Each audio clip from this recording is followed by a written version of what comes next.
स्वर ज्ञान के बारे में सबको बताएं ताकि सबको लाभ प्राप्त हो। प्रेमियों, हरि ओम नमः शिवाय।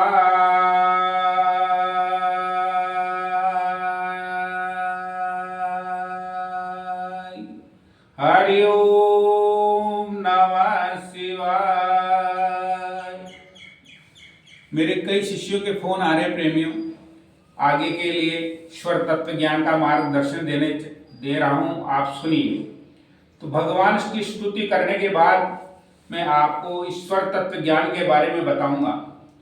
तो स्तुति में पहले हम गणेश जी महाराज की स्तुति करते हैं। बोलो गणेश जी महाराज की जय, बोलो शिवर्णि महादेव की जय। विमल कनक वर्णम पूर्ण लक्ष्मी प्रसन्नम गजमुख तरुणाक्षम चंचलम कर्ण बुद्धिम अभय वरद हस्तम नित्यपाशांकुशंगम पशुपतिसुतमीशं विघ्नराजं नमामि। हे नमामि समीशान निर्वाण रूपम विभुं व्यापकं ब्रह्म वेदस्वरूपं। हे निजं निर्गुणं निर्विकल्पं निरीहं चिदाकाशमाकाश वासं भजेहम्। ये दुनिया की सबसे श्रेष्ठ विद्या है सज्जनों। ये भारत की महान प्राचीनतम महान विद्या है, जिसका अनुसरण करें आप। ये इस विद्या का प्रचार प्रसार करना ही हमारा इस आश्रम का ध्येय है। इससे बढ़कर कोई विद्या विश्व में न हुई न होगी, भूतो न भविष्यति।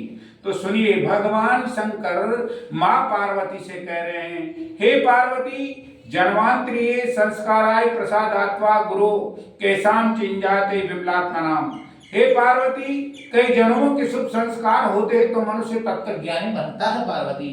उसका सानिध्य मिलना दुर्लभ है पार्वती। उसको कौन समझेंगे? उसको शुद्ध स्वच्छ आत्मा वाले ही समझने की चेष्टाएं करेंगे। निष्ठुर दुष्ट आदमी इसको नहीं समझ सकते, क्योंकि इसका प्रकृति का विधान है। शिव संगीता में लिखा है, शिव महापुराण में भी लिखा है कि हे पार्वती, ये विद्या मैं लोगों को बताता तो हूं, पर वो करेंगे नहीं, क्योंकि उनके भाग्य में दुख लिखा हुआ है, इसलिए दुख ही पाएंगे, वो इसका अनुसरण नहीं करेंगे। तत्वे रामोजे प्राप्त सुतत्वे धनंजय कौरवानिता सर्वे युद्धे तत्व विपर्यात। इन्हीं तत्वों के सुख चलने से भगवान राम की युद्ध में विजय हुई, और इन्हीं तत्वों के अशुभ चलने से रावण कुल का नाश हो गया। इन्हीं तत्वों के सुख चलने से पांडवों को विजय श्री मिली, और इन्हीं तत्वों के अशुभ चलने से हे पार्वती कौरव कुल का नाश हो गया।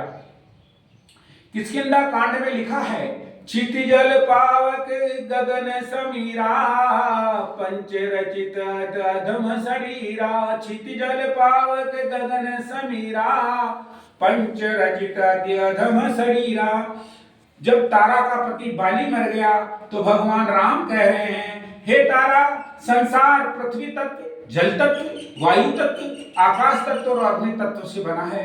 देख, बाली के जो सारे तत्व निकल करके आकाश मंडल में चले गए, ये लाश तेरे सामने पड़ी हुई है।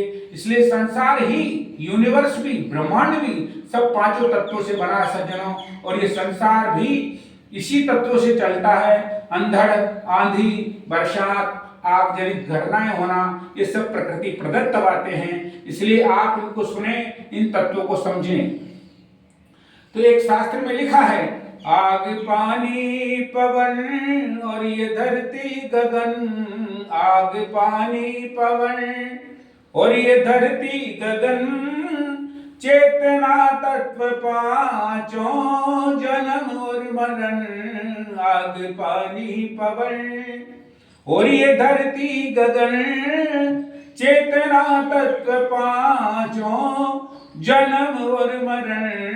मन के कारण ही खुद को, हे मन के कारण ही खुद को न जाना कभी, वरना मानव ही ईश्वर का अवतार है। आग पानी पवन और ये धरती गगन, चेतना तत्व पांचों, अरे जन्म और मरण। ये संसार ही पांच तत्वों से बना है सज्जनों, आप इसका अनुसरण करें।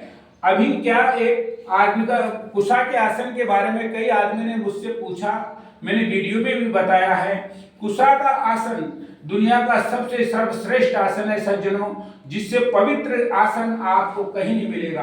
कुशा की उत्पत्ति जल तत्व के माध्यम से हुई और भगवान की अनन्य कृपा से ही इस कुशा का आसन बनाया जाता है। कुशा पानी में पैदा होती है सज्जनों, इसलिए आप कुशा के आसन पे ही बैठेंगे ना, तभी जल तत्व सिद्ध होगा, अन्यथा नहीं होगा, ऐसा शास्त्र में लिखा है। परंतु लोग कहते हैं मेरा जल तत्व चल गया, मेरा पृथ्वी तत्व चल गया।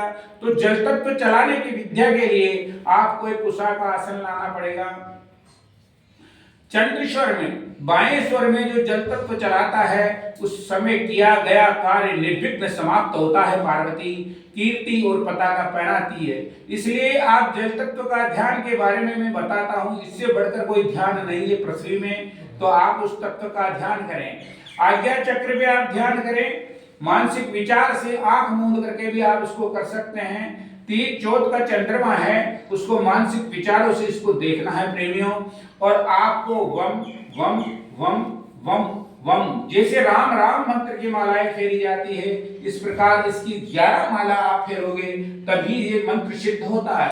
परंतु ये प्रकृति प्रदत्त बातें हैं, ईश्वर की कृपा होती है ना, जब ही योग होता है। शास्त्र में लिखा है बिनु हरि कृपा मिले ही नहीं होगा, जो ये बात बने सही होगा। जब भगवान की कृपा होगी ना, तभी योग और संयोग बनते हैं सज्जनों। आप इसका अनुसरण करें और पृथ्वी तत्व की साधना के बारे में हम आपको आगे बताएंगे। आप उस तत्व का ध्यान करें। पृथ्वी तत्व के लिए, पृथ्वी तत्व में साक्षात ब्रह्मा जी का निवास है सज्जनों, और जल तत्व में साक्षात विष्णु भगवान का निवास है। इसलिए आप इस जल तत्व की साधना करें। ये क्या करता है, जब जल तत्व चलता है ना प्रेमियों, तो आप दर्पण लेंगे, दर्पण में आप श्वास की गति फेंकेंगे। मैंने वीडियो में बताया था आपको, चंद्रमा का ध्यान उसमें होगा। जब चंद्रमा का ध्यान होगा, उसमें आपको लाभ मिलेगा सज्जनों। और 16 अंगुल श्वास की गति जब चलती है तो जल तत्व बोलते हैं। जल तत्व में साक्षात विष्णु भगवान का निवास है प्रेमियों। अब चला या नहीं चला, तो इसका आभास आपको होना चाहिए। ये ठंडा चलता है, बाएं स्वर में चलता है, नाभि पर्यंत इसकी श्वास की गति चलती है सज्जनों। इस तत्व का आप ध्यान करें, अनुसरण करें। इस विद्या से बढ़कर कोई विद्या नहीं है। इस ऋण से मुक्त होने का कोई उपाय नहीं है सज्जनों। किसी को तर्क वितर्क करना चाहे तो मुझसे कर सकता है। और प्रेमियों, इस विद्या को सीखें, इसका अधिकाधिक प्रचार प्रसार करें, शेयर करें और अन्य आदमी को बताएं। आपको लाभ की अनुभूति होगी। और धन्यवाद धन्यवाद धन्यवाद। बोलो श्री वरडी महादेव की जय।